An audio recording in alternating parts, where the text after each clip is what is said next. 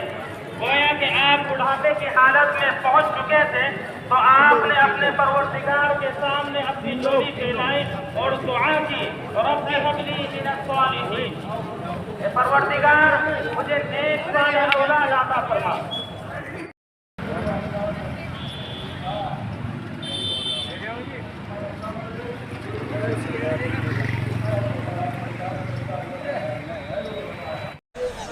اپنا تہوار منائے لیکن کسی دوسرے بھائی کی بھاونائیں آہت نہ ہو، کسی پہ زور نہ پڑے، ویڈیو نہ ڈالیں.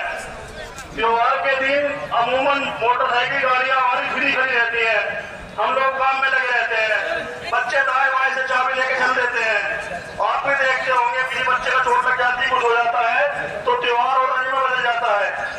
آج کے دن بچوں کو وشیش روپ سے گاڑی موٹر سائیکل وغیرہ نہ دیں، بچوں کا دھیان رکھیں. آپ لوگ اسکول بھی انتظام ہے، راستے میں کوئی گاڑی واڑی نہ کھڑی کریں. اسکول کے اندر بھی انتظام مدرسے میں، جس کو یہاں جگہ نہ ملے مدرسے میں چلا جائے. کافی تعداد میں وہاں لوگ آ جاتے ہیں. اللہ اکبر اللہ اکبر لا الہ الا اللہ اللہ اکبر وللہ الحمد. اسے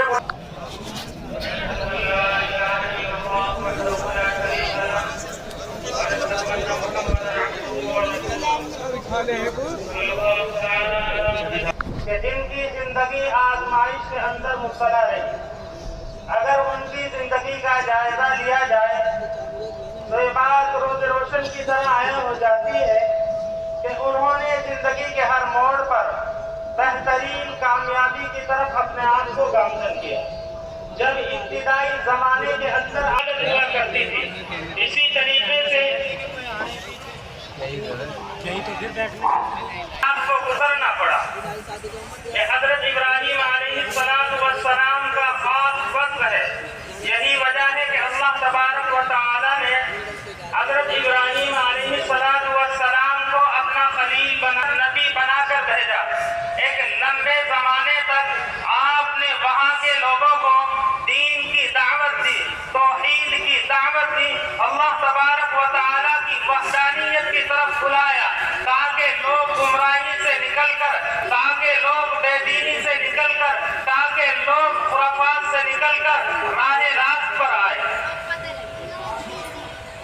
لیکن اس کا نتیجہ یہ نکلا کہ انہوں نے ایک لمبے زمانے تک اس چیز کی دعوت دی کہ لوگ اللہ تبارک و تعالی کی وحدانیت کو قبول کریں اور اپنے آپ کو کامیابی سے ہمکنار کریں. جب دیکھا کہ حضرت ابراہیم علیہ السلام مایوس ہو چکے، آپ کو حکم دیا کہ آپ ملک عراق سے نکل کر ملک شام تشریف لے جائیں. آپ مختلف مراحل سے گزرتے ہوئے، مختلف حالات کا سامنا کرتے ہوئے، حالات سے درگزر کرتے ہوئے آپ ملک شام میں داخل ہو گئے. پھر جس وقت آپ ملک شام میں پہنچے تو آپ کی عمر تقریباً 80 سال تھی. حضرت ابراہیم علیہ السلام کی عمر 80 سال. اس وقت اس زمانے کے اندر آدمی ایک لمبا زمانہ گزار چکا ہوتا ہے، گویا کہ آپ بڑھاپے کی حالت میں پہنچ چکے تھے، تو آپ نے اپنے پروردگار کے سامنے اپنی جھولی پھیلائی اور دعا کی، رب هب لی من الصالحین، اے پروردگار مجھے نیک صالح اولاد عطا فرما۔ حضرت ابراہیم علیہ السلام کا دعا کرنا اللہ تبارک و تعالیٰ کو پسند آیا، اور اللہ تبارک و تعالیٰ نے ان کے دعا کرنے کے نتیجے میں جس چیز کی طرف کو ظاہر کیا تھا، جس تمنا کا حضرت ابراہیم علیہ السلام نے اظہار کیا تھا، باری تعالیٰ نے ان کو ایک خوشخبری سنائی، فبشرناہ بغلام حلیم، کہ ہم آپ کو ایک بردبار اور نیک صالح اولاد عطا فرمائیں گے۔ جب آپ 66 سال کی عمر میں پہنچے تو آپ کے یہاں ولادت ہوتی ہے، اور جس کے نتیجے میں حضرت ابراہیم علیہ السلام کے یہاں حضرت اسماعیل علیہ السلام پیدا ہوئے۔ علماء کرام نے یہاں ایک نقطہ بیان کیا ہے کہ جو بے اولاد ہیں، جن کے اولاد نہیں ہے، وہ حضرت ابراہیم علیہ السلام کی دعا پر عمل کرے، امید ہے کہ اللہ تبارک و تعالی اولاد سے نواز دے۔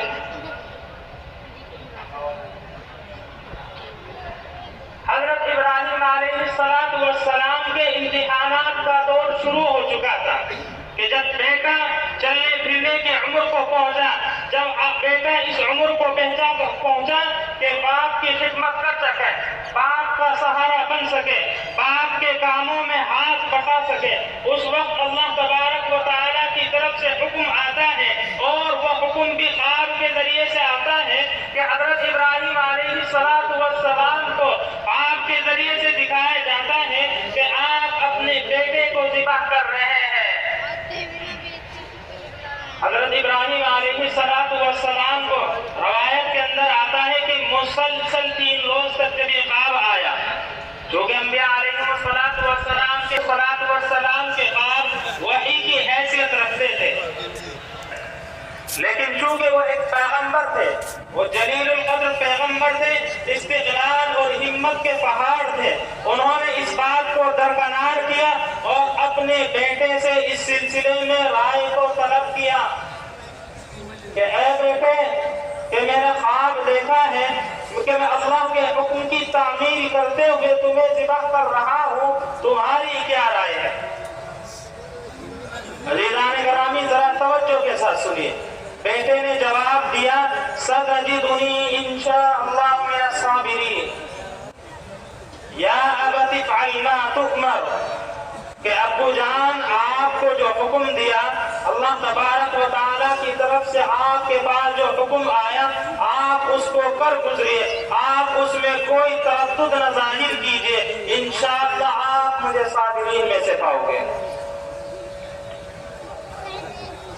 تو حضرت ابراہیم علیہ السلام بیٹے کا یہ جواب سن کر آپ دیدہ ہو گئے کہ میرا بیٹا، کہ جس کو اللہ تبارک و تعالی نے مانگا ہے، کہ اس کی قربانی کو طلب کیا ہے، بیٹے کی رائے کو جب لے لیا تو آپ اپنے بچے کو تیار کر کر، اچھے کپڑے پہنا کر، نہلا دھلا کر جب قربان گاہ کی طرف لے کر چلے تو راستے میں ایک مقام میرا کا بھی آتا ہے، جہاں شیطان نے حضرت ابراہیم علیہ السلام کو بہکانے کی ہر چند کوشش کی۔ آج بھی جب حاجی لوگ حج کرنے کے لیے جاتے ہیں تو ان مقامات پر جہاں حضرت ابراہیم علیہ السلام کو شیطان نے بہکایا تھا، محبت ڈالنی چاہیے تھی، بیٹے کی اللہ کے لیے کیوں قربان کر رہے ہو، یہ بڑھاپے کا سہارا ہے، اللہ نے ایسے زمانے کے اندر، اللہ نے ایسے وقت کے اندر،